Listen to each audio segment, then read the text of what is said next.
Good evening, students, and today we are discussing about the one more topic in microeconomics, degree BA second semester. In microeconomics, equilibrium, optimization, and welfare. So ఈ మూడింటికి first meaning తెలుసుకుందాం. First వచ్చేసి equilibrium. Equilibrium అంటే సమతౌల్యము. Optimisation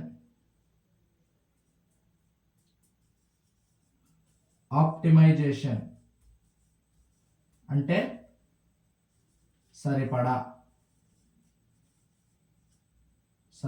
సరిపడినంత.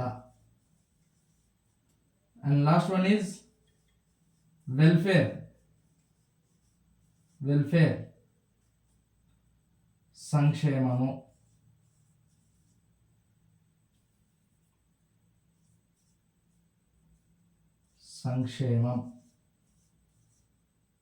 ఓకేనా? So ఇప్పుడు మనము నిన్న ప్రిన్సిపల్స్ చెప్పుకున్నాం. అందులో opportunity cost principle, scarcity principle, ఈ విధంగా చెప్పుకుంటూ పోతే ప్రతి ప్రిన్సిపల్ని గురించి వివరించుకుంటా వచ్చాం మనం. సో అదే విధంగా ఈరోజు ఈక్విలిబ్రియం అంటే సమతౌల్యం అంటే ఏమిటి, ఇక్కడ సరిపడినంత, సంక్షేమం అంటే ఏమి, వీటి మధ్య ఇంటర్లింక్ అనేటువంటి దాన్ని మనం బాగా గమనిద్దాం. సో ఫస్ట్ అయితే కనుక ఈక్విలిబ్రియంలోకి వెళ్తే కనుక మనకి, సో ఇక్కడ మనకి మామూలుగా స్టెప్ బై స్టెప్ రాసుకోవాలి, స్పేస్ లేక నేను ఇక్కడ అడ్జస్ట్ చేయడం జరిగింది. So you don't worry, I will explain. మనకి ఈక్విలిబ్రియం అంటే ఇక్కడ డి అని రాశాను కదా, డిమాండ్ అండ్ సప్లై. అదేవిధంగా జిఎస్ అంటే గూడ్స్ అండ్ సర్వీసెస్. డిమాండ్, సప్లైలు, వస్తు సేవలు. బాగా గుర్తుపెట్టుకోండి, నేను మళ్ళీ చెప్తున్నాను. మనకి మైక్రో ఎకనామిక్స్ అనేటువంటిది డిమాండ్ సప్లైల మీద ఆధారపడి ఉంటుందని చెప్పేసి మనము డిఫరెన్సెస్లో చెప్పుకున్నాం. మైక్రో ఎకనామిక్స్ అండ్ మ్యాక్రో ఎకనామిక్స్లో మనము మైక్రో ఎకనామిక్స్ అనేటువంటిది ఎప్పుడూ కూడా డిమాండ్ సప్లైలపై ఆధారపడి ఉంటుందని చెప్పాం. ఓకేనా? అంటే వస్తు సేవలకు అనుగుణంగా డిమాండ్ సప్లైలు అనేటువంటివి పర్ఫెక్ట్గా ఉండాలి. అర్థమవుతుందా? వస్తు సేవలకు అనుగుణంగా డిమాండ్ సప్లై అనేటువంటిది ఉండాలనేటువంటిది ఇక్కడ కాన్సెప్ట్. డిమాండ్ సప్లైలు ఎక్కడైతే ఈక్వల్ అవుతాయో అప్పుడు మనకి ఏం జరుగుతాయి చెప్పండి? డిమాండ్ సప్లైలు అనేటువంటివి ఎక్కడైతే ఈక్వల్ అవుతాయో అక్కడ మనకి సమతౌల్యం అనేటువంటిది ఏర్పడుతుంది, అంటే ఈక్విలిబ్రియం అవుతుంది అక్కడ. సో ఇక్కడ మనం చిన్నగా చూపిద్దాం. ఇది X axis, OX axis and OY axis. మనం ఇక్కడ సింపుల్గా తీసుకుంటే డిమాండ్ అనేటువంటిది ఎడమ నుండి కుడికి వస్తుంది, సప్లై అనేటువంటిది ఎడమ నుండి కుడికి పైకి వెళ్తుంది, ఎస్ఎస్. సో ఇక్కడ మనకి ఈ అనేటువంటి బిందువు వద్ద మనకి ఈక్విలిబ్రియం ఏర్పడుతుంది. సో అర్థమైంది కదా? వస్తు సేవల మధ్య ఎప్పుడైతే మనకి వస్తు సేవలకు తగ్గట్టుగా డిమాండ్ సప్లైలు ఎప్పుడైతే ఈక్వల్ అవుతాయో అప్పుడు మనకి ఈక్విలిబ్రియం అని చెప్తాము. తర్వాత ఇక్కడ కొన్ని టైప్స్ ఉన్నాయండి, మనకి కొన్ని టైప్స్ ఉన్నాయి. అంటే సమతౌల్యం అంటే ఇంకా ఎప్పుడు కూడా డిమాండ్ సప్లైలు వస్తువుల మధ్యన అంటే కనుక అది కరెక్టే, కానీ మళ్ళీ ఇక్కడ టైప్స్ ఉన్నాయి. అంటే మీకు ఇంకా అర్థమైంది, టైప్స్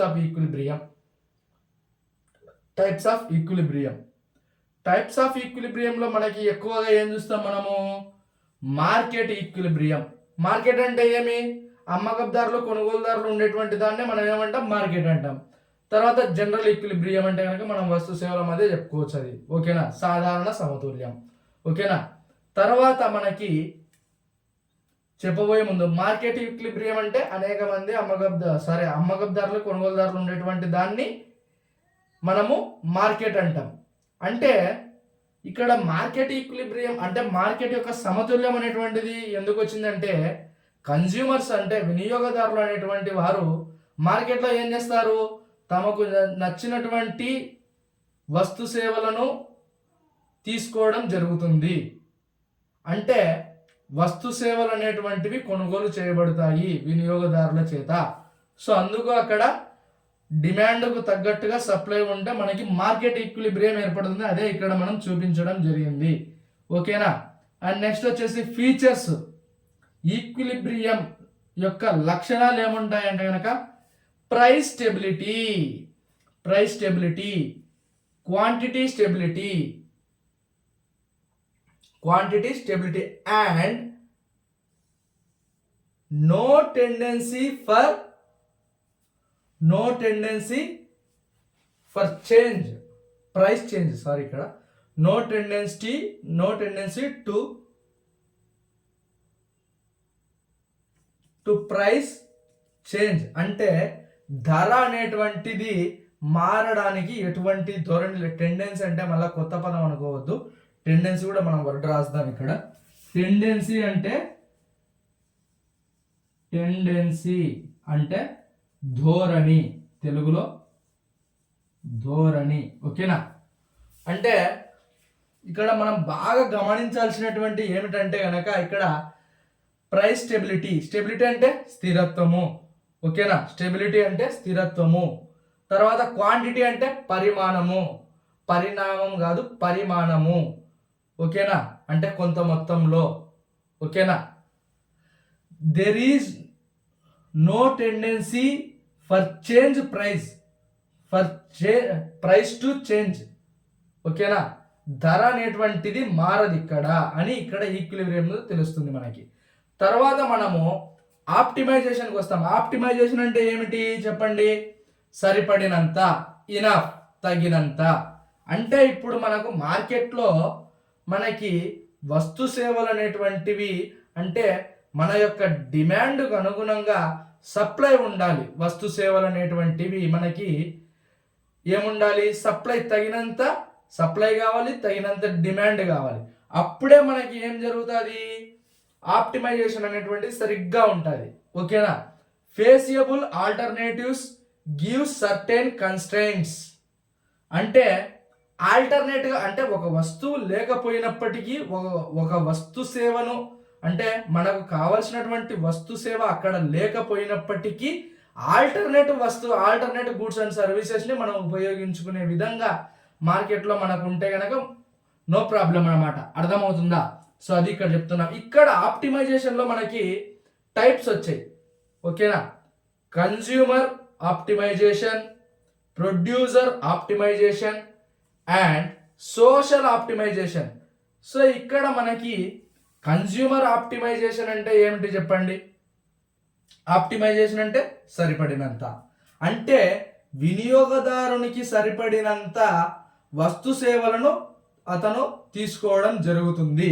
అంటే సరిపడినంత అంటే కనుక అది ఏ వస్తు సేవలైనా కావచ్చు. వినియోగదారుని యొక్క అభిరుచి అలవాట్ల మీద ఆ యొక్క వస్తు సేవలను అతను తీసుకోవడం జరుగుతుంది. అందుకే మనం ఇక్కడ కన్స్యూమర్ ఆప్టిమైజేషన్ అని చెప్పాం. తర్వాత ప్రొడ్యూసర్ ఆప్టిమైజేషన్ అంటే ఏమిటి? ఉత్పత్తిదారుడు అనేటువంటి వాడు ఏం చేస్తాడు? వినియోగదారులందరికీ తగినంతగా తన యొక్క ఉత్పత్తిని పెంచడం జరుగుతుంది. దాన్ని ఏమంటున్నాం? Producer optimization. ఇప్పుడు ఎవరి పని వాళ్ళు చేయడం మనకి ఇక్కడే కాదు, ఏ రంగాన్ని అగ్రికల్చర్ సెక్టార్ తీసుకున్నా, ఇండస్ట్రియల్ సెక్టార్ తీసుకున్నా, సర్వీస్ సెక్టార్ తీసుకున్నా ఎవరి పని వాళ్ళు చేయడం జరుగుతుంది అక్కడ. మనం ఇక్కడ బాగా గమనించాల్సింది అంటే కనుక ఎవరు ఏ పని పర్ఫెక్ట్గా చేస్తున్నారు అనేటువంటిది మనం గమనించాలి. అండ్ నెక్స్ట్ వచ్చేసి మనకి సోషల్ ఆప్టిమైజేషన్ అనేది. సోషల్ ఆప్టిమైజేషన్ అంటే చెప్పండి? సమాజానికి సరిపడినంత. ఓకేనా. అంటే మీరు ఎక్కువ కన్ఫ్యూజ్ కావద్దు. ముఖ్యంగా మనకి ఇక్కడ కన్స్యూమర్స్, ప్రొడ్యూసర్స్ వీళ్ళు ఉంటారు. తర్వాత గూడ్స్ అండ్ సర్వీసెస్. ఓకేనా. డిమాండ్ సప్లైలు, మైక్రో ఎకనామిక్స్ మొత్తం కూడా మనము డిమాండ్ సప్లైలు, వస్తు సేవలు వీటి మీదనే మనకి ఎక్కువగా ఆధారపడి ఉంటుంది. వినియోగదారులు ఉన్నారంటే కనుక ఆటోమేటిక్గా వస్తువులు ఉండాలి, వస్తువులు ఉన్నాయంటే ఖచ్చితంగా డిమాండ్ సప్లై ఉంటుంది. సో ఈ మూడింటి చుట్టే మనకు మైక్రో ఎకనామిక్స్ మొత్తం తిరుగుతూ ఉంటుంది. ఓకేనా. ఈ విధంగా మనం చెప్పుకుంటూ పోతే టైప్స్ కన్జ్యూమర్ ఆప్టిమైజేషన్ కానీ, ప్రొడ్యూసర్ ఆప్టిమైజేషన్ కానీ అండ్ సోషల్ ఆప్టిమైజేషన్ కానీ కరెక్ట్గా ఏర్పడుతుంది. ఓకేనా. అంటే వస్తు సేవలు లేకపోయినట్టుకి వాటికి ఆల్టర్నేట్గా ఉండే విధంగా మనం సెట్ చేసుకోవాల్సి ఉంటుంది. తర్వాత ఇక్కడ టెక్నిక్స్ ఉన్నాయి చూడండి. టెక్నిక్స్ మార్జినల్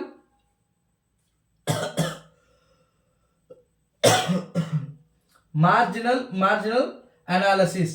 అంటే మార్జినల్ అంటే ఏమని చెప్పాం మనము, మార్జినల్ అంటే ఉపాంత అంటే ఎక్స్ట్రా అదనంగా. ఓకేనా. మార్జినల్ అనాలసిస్ అంటే కనుక మనకి ఇంకా ఇప్పుడు మనము ఉత్పత్తి చేసేటప్పుడు కొన్ని వస్తు సేవలకు డిమాండ్ సప్లై లేకపోయినప్పటికీ వాటిని మనము స్టోర్ చేసే విధంగా చూసుకోవాల్సి ఉంటుంది, అంటే మార్జినల్ ఉపాంత. తర్వాత క్యాల్కులస్ అంటే లెక్కించడం. లీనియర్ ప్రోగ్రామింగ్ మనకి ముఖ్యంగా ఇది లీనియర్ ప్రోగ్రామింగ్ అనేటువంటిది మనకు పీజీలో వస్తుంది అండి. లీనియర్ ప్రోగ్రామింగ్ అనేటువంటి పీజీలో వస్తుంది మనకి. చాలా ఇంపార్టెంట్ క్వశ్చన్ అడగడానికి కూడా అవకాశం ఉంటుంది. ఎస్ఏ క్వశ్చన్ లీనియర్ ప్రోగ్రామింగ్ అనేటువంటిది మనకు చాలా ఇంపార్టెంట్. ఓకేనా. కొన్ని చిన్న ఫంక్షన్స్ ఉంటాయి దానిలో. ఓకేనా. సో ఇక్కడ మార్జినల్ అంటే మనం గుర్తుపెట్టుకోవాల్సింది ఎక్స్ట్రా. ఓకేనా. తర్వాత వెల్ఫేర్ అంటే ఏమి, మనకు పేర్లోనే వెల్ఫేర్ అంటే ఏముంది, సంక్షేమం. ఎవరికి, కన్జ్యూమర్స్కి. వేటి వలన, గూడ్స్ అండ్ సర్వీసెస్ వలన. వస్తు సేవలను వినియోగించేటువంటి కన్జ్యూమర్స్ ఎవరైతే ఉంటారో వాళ్ళందరికీ కూడా వెల్ఫేర్ అనేటువంటిది ఉండాలి. The well being or satisfaction of individuals or society as whole. HOLE అండి ఇక్కడ. Society as whole. ఓకేనా. సొసైటీ మొత్తానికి కూడా సంక్షేమం అనేటువంటిది చేకూరాలనేటువంటిది అక్కడ కాన్సెప్ట్. ఓకేనా. మనకి ఇక్కడ వచ్చేసి మెజర్స్ ఉన్నాయి. యూటిలిటీ అంటే ఉపయోగము. Consumer, producer, surplus.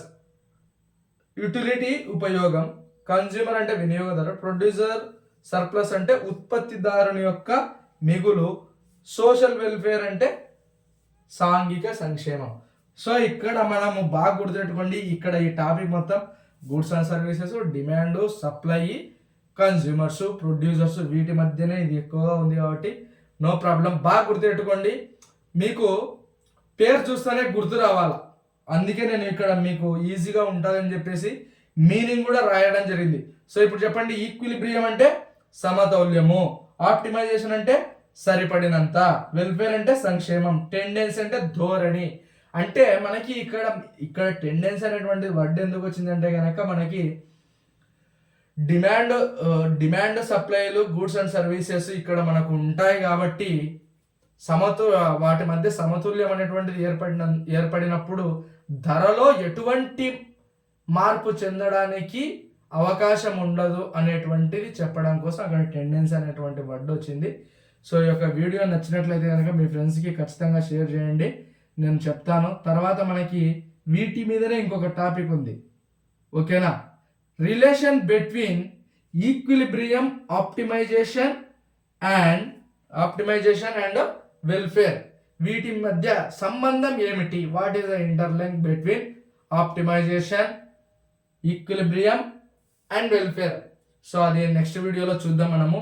సో ఇందులో మీకు ఏమైనా డౌట్స్ ఉంటే నాకు కామెంట్ సెక్షన్లో చేయండి. సో ముఖ్యంగా చెప్తున్నాను చూడండి, మీ ఫ్రెండ్స్కి అయితే ఈ వీడియో ఖచ్చితంగా షేర్ చేయండి. ఎందుకంటే కనుక మనకు సబ్జెక్ట్ అనేటువంటిది మనకి ఆల్మోస్ట్ నేనైతే కనుక ఫస్ట్ యూనిట్ మొత్తం ఇప్పుడు ఆల్మోస్ట్ కవర్ చేసినట్టే. ఇంకా మనకి కొంచెం ఎకనామిక్ యాక్టివిటీస్, ఎకనామిక్ సిస్టమ్ అనేటువంటి వాటి గురించి నేను చెప్పాలి. సో ఖచ్చితంగా అయితే కనుక నేను చెప్పడానికే ట్రై చేస్తాను. సో మీరు నాకు చేయాల్సిందల్లా మీరు సబ్జెక్ట్ అనేటువంటిది నేర్చుకోవాలి. ఓకేనా. ఎగ్జామ్స్ అనేటువంటి విషయంలో మనం అసలు భయపడకూడదు. ఓకేనా. సో ఏమైనా డౌట్స్ ఉంటే ఖచ్చితంగా మీరు కామెంట్ సెక్షన్లో అడిగితే కనుక నేను ఖచ్చితంగా మీకు హెల్ప్ చేయగలుగుతాను. So thank you for all.